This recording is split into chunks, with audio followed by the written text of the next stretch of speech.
ferme la parenthèse. Ouais.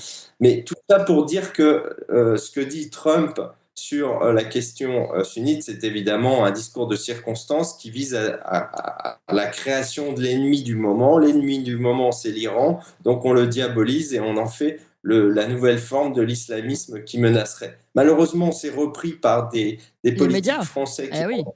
n'ont aucune culture générale et qui répètent bêtement ces contre-vérités.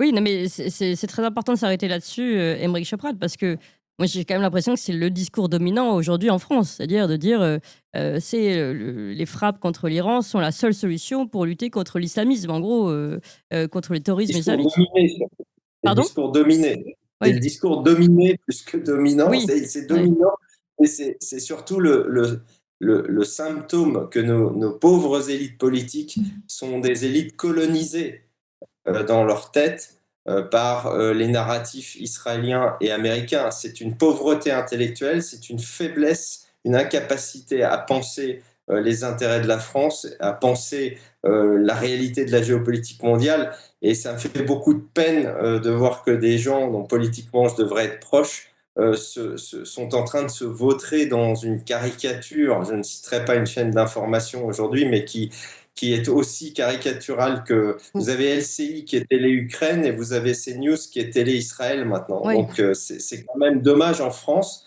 de ne pas Et avoir, le enfin si, parti, dont vous êtes grâce à tout censé être ça, proche, c'est le Rassemblement grâce à national. tout Ouais. ça, on a de l'indépendance, mais elle est quand même devenue très rare. Et c'est vraiment dommage de voir cette pauvreté de la pensée géopolitique et intellectuelle aujourd'hui, où on prend les gens vraiment pour des crétins en leur racontant sans arrêt des contre-vérités historiques. C'est ça.